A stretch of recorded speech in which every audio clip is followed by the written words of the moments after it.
bismillaahi raxmaani raxiim daawadayaal ku soo dhawaada warka TV-ga bandhiga qodobada aad ku maqli doontaana waxaa ka mid noqon doona xildhibaanada baarlamaanka Soomaaliya oo kulankooda maanta kaga doodaya ajenda muhiim ah ra'iisul wasaaraha xukuumadda Soomaaliya oo kulamo ka bilaabay Garowe dagaal geystay khasaare isugu jira dhimasho iyo dhaawac oo ka dhacay gobolka Shabeellaha Hoose isbedelo lagu sameeyay talisyada ciidamada dawladda ee gobolka Mudug iyo faahfaahin dheeraad ah oo soo baxaya wadahadaladii ugu dambeeyay ee lagu xalinayo khilaafka ka taagan Iiraan oo lagu wada in maanta ka dhaca halkaasi iyo mas'uuliyiin ka tirsan maamulka gobolka Banaadir oo gaaray Hobyo intii aad maqasheen waxay ahaayeen qodobadii wararka TV-ga bandhiga ugu door corona haatanna ku soo dhawaada isagii oo fidsan waana 12 bisha 11 2020 koorinta aan u gudagelin faahfaahinta warka waxaa markaan idinka codsanaynaa in aad subscribe inoo saartaan like tana aad raacisaan mahadsanidin ku soo dhawaada warkii oo fidsan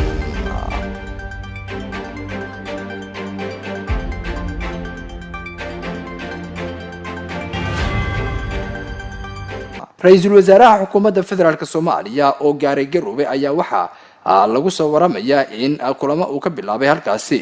ra'iisul wasaaraha ayaa soo dhaweyn diiran halka loogu sameeyay waxaana uu sameeyay mas'uuliyiinta kala duwan ee maamulka Puntland oo uu ka mid yahay madaxweynaha maamulka Puntland Siciid Dani sidoo kale waxaa ku jiray madaxweyne ku-xigeenka iyo mas'uuliyiin kale oo isugu jira heer wasiir iyo heer xildhibaan oo maamulka Puntland ra'iisul wasaaraha iyo wafdiga uu hogaaminaya ayaa soo dhaweyn dabadeed waxaa xusid mudan in kulamo ay halkaasi ka bilaabeen iyadoo kulamadii ugu horeeyayna ay markaasi diiradda ku saareen xaaladda guud ahaaneed ee Puntland iyo sidoo kale arrimaha dalka Soomaaliya doorashooyinka la filayo 2021 inay ka dhacdo laakiin ka hor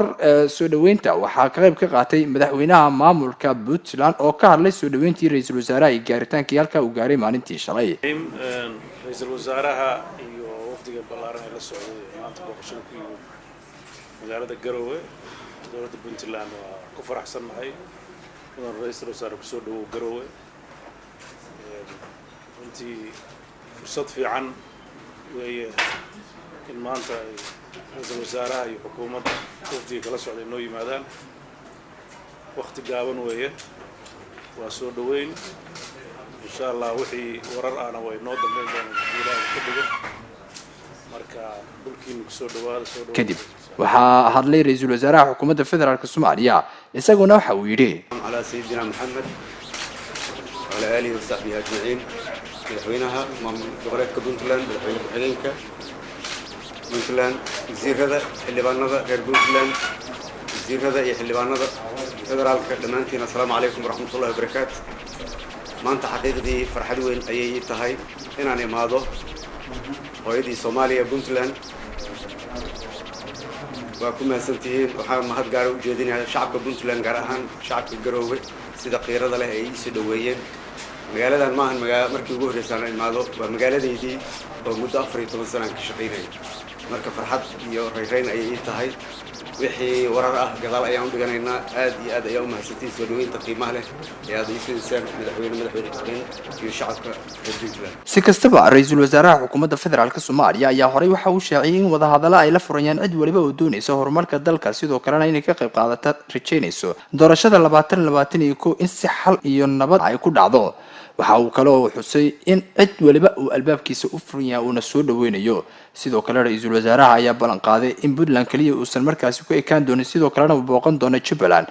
si xal looga gaaro arrimaha taagan iyo khilaafyada markaasi jira isla markaana xukuumaddiisu ay ku guuleysan doonto sida rajadu ay tahay sidii uu xalin lahaa maamul goboleedyada ka jira dalka ee iyagu markaasi haatan diidan in laga soo xulo xildhibaanada maamuladooda xildhibaanada baarlamaanka federaalka Soomaaliya ayaa maanta waxa markaasi ay kulan ku qaadanayaan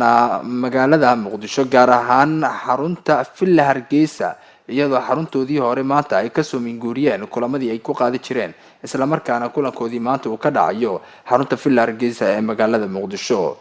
kulanka ayaa maanta waxa loogu doodayaa ajenda muhiim ah xildhibaanada inta badan waxay markaasi yihiin kuwa xaadiray iyadoona intooda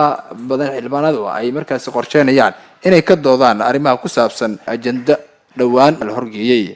iyadoona ajendaha maanta ay xildhibaanada kulanka markaasi ay kaga doodayaan ay qayb ka tahay kow akhrinta koowaad ee miisaaniyadda dowladda sanadka ee soo socda 2021 laba akhrinta labaad ee hindisa sharciyeedka dhismaha hay-adda dhiirigelinta iyo maalgashiga waxaa markaasi xusid mudan in markaa ay xildhibaanada si toos ah ay ugu doodi doonaan madaxweynaha xildhibaanada golaha shacabkana waxaa xusid mudan in ay ka harsan tahay oo kaliya maalmo qura waxaana lagu soo qorayaa baraha bulshada in ajendayaal muhiim ah ay u yaalaan xildhibaanada federaalka Soomaaliya oo waliba ugu badan miisaaniyadda 2021 oo ah sanada fooda inagu soo hayso dagaal geystay khasaare isugu jira dhimasho iyo dhaawac ayaa waxa uu ka dhacay gobolka Shabeellaha Hoose kadib howlgal ciidamada dowladda federaalka Soomaaliya ay ka bilaabeen qaybo kamid ah gobolka Shabeellaha Hoose ayaa waxa xusid mudan in howlgalkaasi loogu hor yimaaday iyadoona ay ka hor yimaadeen kooxda shabaab waxaana xusid mudan in dagaal afraal isaga gubtay uu ka dhacay gobolkaasi dagaalka ayaa waxa lagu soo waramayaa inay ku geeriyoodeen tiro askar halka dhaawacna markaasi uu soo gaaray askarta qaarkood ee ka tirsan dowladda federaalka Soomaaliya laakiin geesta kale waxa xusid mudan in saraakiisha dowladda ay shaaciyeen in iyaguna ay gaarsiiyeen khasaarooyin isku jira dhimasho iyo dhaawac walow aan si toos ah loo wada shaacin khasaaraha marka laga soo tago waxa xusid mudan in dagaalka uu socday saacado badan haatan se uu istaagay iyadoona dadka deegaanka iminkada tan ay soo warinayaan in xaaladdu ay tahay mid degan laakiinse ay ka cabsanayaan ama ka baqanayaan in dib uu soo rogaal celiyo dagaalkaasi maadaama weli howlgallada ciidamada dowladda aynaan joojin oo ay wadaan howlgalladan ayaa waxa iska kaashanaya ciidamada dowladda federaalka Soomaaliya oo kaabaya kuwa AMISOM iyadoona ay xusid mudan tahay in ciidamo kale oo Mareykanka ay qayb ka yihiin howlgalladaasi oo hore loo shaaciyay Soomaaliya laga saarayo howlgalladan ayaa waxaa xusid mudan in markaasi ay qayb ka qaadanayaan diyaaradaha dhanka cirka iyadoona ay howlgalladu soconayaan laguna baadigoobayo kooxaha kasoo horjeeda dowladda federaalka Soomaaliya isla markaana diidan jiridda iyo joogitaanka